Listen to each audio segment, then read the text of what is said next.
전 세계인의 축제 2024 하계올림픽이 내일 새벽에 막을 올립니다. 현지 시각으로는 오늘 오후 7시 30분, 우리 시간으로는 내일 새벽 2시 30분 개회식이 열리는데요.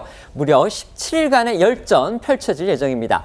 100년 만에 파리에서 다시 열리는 올림픽인데다가 특히 이번 개회식 처음으로 경기장을 벗어나서 이 센느강에서 열립니다. 역대 가장 특별한 개회식이 될 것이다. 이런 기대가 큽니다. 네, 말씀하신 대로 이번 파리올림픽 개회식은요. 그간 이 전통적으로 올림픽 주 경기장에서 개최됐던 그런 방식에서 벗어나서 이 파리에서 가장 상징적인 장소 중 하나죠. 이 파리 심장부를 흐르는 센강에서 수상 퍼레이드 방식으로 펼쳐집니다. 그러니까 어떤 식이냐면요. 이 경기장 트랙을 따라서 입장하는 대신에 각국 선수단이 배를 타고 이 센강을 따라서 파리 곳곳을 지나게 되는 겁니다. 무려 6km 구간에 걸쳐서 약 40여 분간 이 노트르담 대성당, 루브르 박물관, 오르세 박물관, 그리고 에펠탑 등 센강이 끼고 있는 수많은 파리의 명소들을 둘러보는 건데요.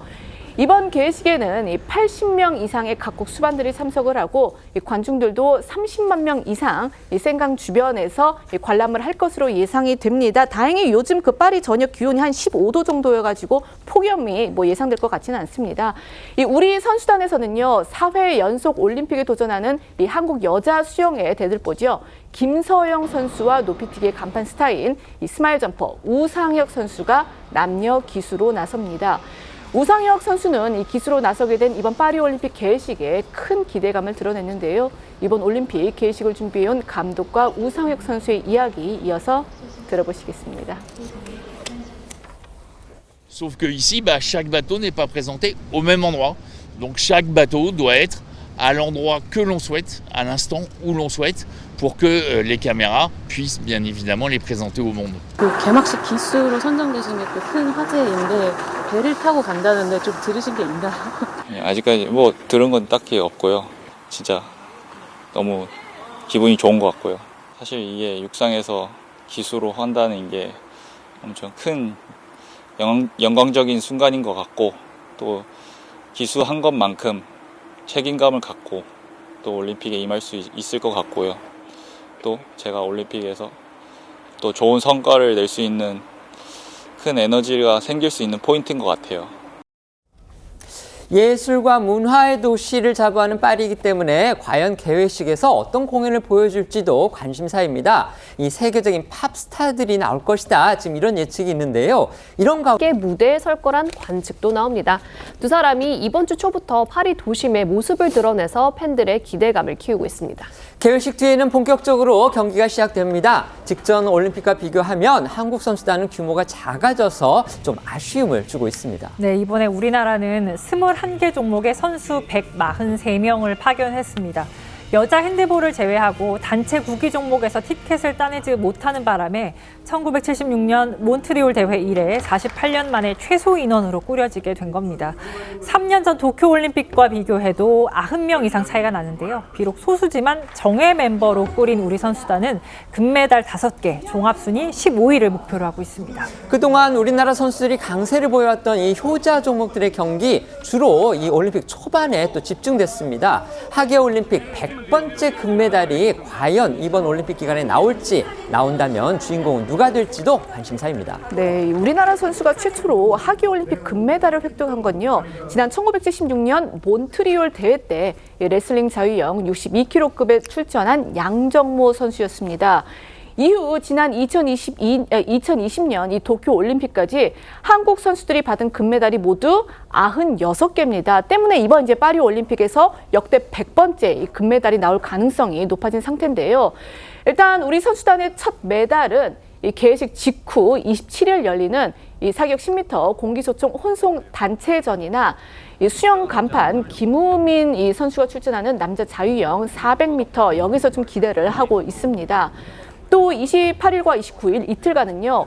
오상욱, 송세라 등을 앞세운 이 펜싱 남자 사브르와 여자 에페 개인전을 비롯해서 또 이 세계 최강 남녀 양궁 대표전이 있고요. 이 남녀 자유형 200m에 도전하는 수영 황선우 선수의 경기가 집중돼 있기 때문에 이 초반 이때에 이 100번째 금메달이 나오지 않을까 조심스럽게 점쳐지고 있습니다. 이 금빛 메달 사냥에 나서는 우리 선수들의 각오 들어보시겠습니다. 사실 저 뉴 어벤져스가 사실 저도 기대되거든요. 그 기대에 부응할 수 있도록 저희가 또 금메달을 꼭 딸 거라고 믿고 있고 몸 풀어보니까 컨디션도 나쁘지 않다라고 생각이 들고 페이스도 나쁘지 않게 다녀가지고 파리올림픽 하나만을 보고 많이 달려왔는데 저희는 포기하지 않고 지금 3년 동안 잘 달려왔으니까 후회 없는 경기를 할 수 있도록 최선을 다하겠습니다. 예선전에서도 결승과 같은 마음으로 임할 거고요. 결승에서도 역사적인 순간이 나올 수 있도록 만들어 보려고 지금 최선을 다하고 있거든요. 그만큼 놓치지 마시고 더 많은 응원과 격려 부탁드리겠습니다. 올림픽이 공식 개막하기 전부터 이 좋은 예감을 들게 하는 소식들이 또 전해지고 있습니다. 여자 양궁 대표팀에서는요, 대진표를 정하는 랭킹 라운드에서부터 우리 선수가 세계 신기록을 만들어냈습니다. 네, 현지 시각 25일 프랑스 파리에서는 개회식에 앞서 사전 경기로 남녀 양궁 랭킹 라운드 개인전과 단체전이 열렸습니다. 여기에서 지난해 황저우 아시안게임 3관왕에 올랐던 여자 양궁 에이스 임시연 선수가 694점을 쏴 64명의 선수 중 1위를 차지했는데요. 총점 694점은 2019년 세계선수권에서 강채영 선수가 세웠던 세계 신기록을 경신한 겁니다.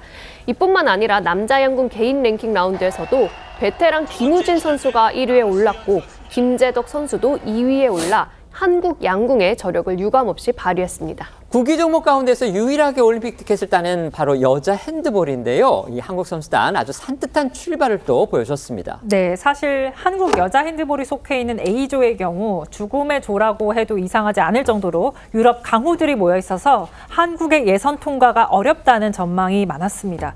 독일을 포함해서 슬로베니아, 노르웨이, 스웨덴, 덴마크 같은 팀과 경쟁해야 하는 상황이기 때문인데요.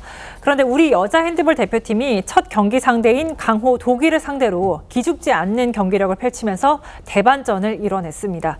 체격 조건이 월등한 독일에 밀려서 중간에 이제 위기가 찾아오기도 했지만 우리 대표팀은 후반 승부처에서 공격할 때 골키퍼 대신 필드 선수를 투입하는 과감한 전술로 승부를 뒤집었습니다.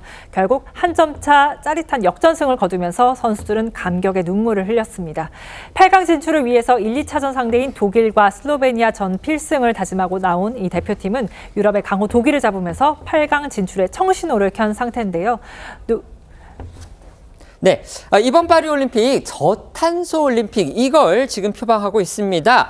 그런데 이제 뭐 시설적인 면에서 이게 열악한 면을 좀 노출하고 있고요. 또 선수들이 최상의 컨디션을 유지하지 못하는 그런 부작용도 나오고 있다고 해서 우려를 키우고 있습니다. 그러니까 앞서 선수촌에 에어컨을 설치하지 않았다는 것이 알려지면서 뭐 한 차례 논란이 된 바 있었는데요.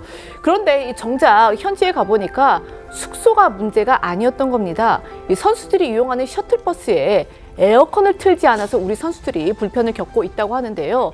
이 수영 대표팀 김우민 선수에 따르면요, 이 버스가 파리의 이 좁은 골목에 잘못 들어가서 뭐 차가 파손되는 사고가 나거나 또 길을 이상한 곳으로 들어가 뭐 뱅뱅 돌기도 했다 이런 고충을 밝혔는데 황선우 선수도 한 버스에 많은 선수가 타다 보니까 그 안이 사우나 같다면서 다른 나라 선수가 버스 안에서 쓰러졌다는 이야기도 들었다 이렇게 충격적인 내용을 전하기도 했습니다.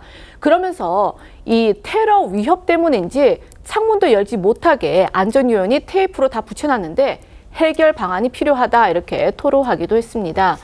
이뿐 아니라 이 올림픽 선수촌 식당에서는 이 이산화탄소 배출을 줄이기 위해서 채식 메뉴를 늘렸는데요. 때문에 뭐 고기가 든 메뉴들이 금세 동이 나서 먹을 게 없다 이런 불만도 나오고 있다고 합니다. 황선우 선수 얘기처럼요. 지금 프랑스 그 올림픽 주최 측에서는 가장 신경 쓰는 문제 중에 하나가 바로 이 테러 우려라고 합니다. 실제로 파리 올림픽을 준비하면서 이 프랑스 측에서는 최근에 파리 올림픽 기간에 이 테러를 암시하는 아주 의문의 동영상이 또 온라인에서 확산이 돼서 불안감을 키우기도 했습니다. 네, 최근 SNS를 중심으로 팔레스타인 무장정파 하마스가 제작했다면서 파리 올림픽 테러를 예고하는 1분짜리 영상이 퍼지기 시작했습니다. 영상을 보시면 검은색 방탄조끼를 입은 남성이 아랍 국가에서 사용하는 전통 스카프인 카피에를 얼굴을 두른 채 등장합니다. 이 남성은 프랑스인과 마크롱 대통령을 겨냥해 당신이 유대인 민족주의자, 시오니스트들을 올림픽에 초대했다면서 파리의 거리에 피해 강이 흐를 것이라고 위협하는데요. 또 프랑스 혁명 정신의 상징인 마리안느로 추정되는 흉상을 들어 보이기도 합니다. 현재 처음 영상이 게시된 계정은 접근이 불가능한 상태지만 처음 영상이 올라오자 올림픽 기간 테러 가능성에 불안감이 커졌습니다.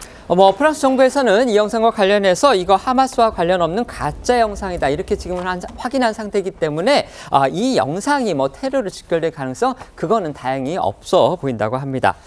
파리에서 100년 만에 정말 올림픽이 다시 개최가 됩니다. 경기장 밖에서 개막식이 열리는 등 새로운 볼거리 기대가 커지고 있는데 어쨌든 우리로서는 과연 우리 선수들이 얼마나 좋은 성적을 거둘지 여기에 지금 관심이 모아지고 있습니다. 어떤 기대 갖고 계십니까? 일단 100번째 금메달이 어느 곳에서 나올지 그 부분은 상당히 기대가 크고 또 아쉬운 점도 있죠. 우리 축구 대표팀을 비롯해서 구기 종목이 그렇습니다. 이번에 대거돼가지고 네, 여자 배구도 마찬가지고요. 네, 그렇고 여자 핸들본 정도만 지금 나가는 상황이에요. 그렇습니다. 네. 그런 아쉬운 점도 있는데 또 이번에 또 특이한 점이 우리가 서울 올림픽을 주최를 다시 개최를 추진을 하고 있어요. 네, 36년. 2036년. 네, 2036년입니다. 네. 그 준비를 하고 있는데 이게 결정이 내후년쯤에 결정이 되거든요. 네, 네. 그런데 지금 오세훈 서울시장도 저기 가 있는 걸로 알고 있어요. 그런가요? 네, 그래서 네, 그런 네. 부분도 저희들이 한번 좀 눈여겨볼 대목이 아닌가 싶습니다. 알겠습니다. 네, 파리올림픽 100년 만이다. 의미가 남다를 것 같고요. 저는 좀 기대가 됩니다. 생강, 에펠탑, 르브르 박물관 이게 굉장히 아름다운 광경들이 현장에서는 못 봐도 정말 좀 아름다울 것 같고요. 그다음에 지금 보시면은 새로운 종목이 추가가 됐더라고요. 보니까 이제 브레이킹이라고 해서 맞습니다. 비보이. 브레이킹 댄스. 네, 그래서 비보이가 또 대한민국 비보이들이 유명하잖아요. 맞습니다. 그게 8월 9일에서 10일 사이에 이틀간 열렸는데 좀 선전했으면 좋겠다라는 부분에서 좀 주목해서 보고 있습니다. 알겠습니다.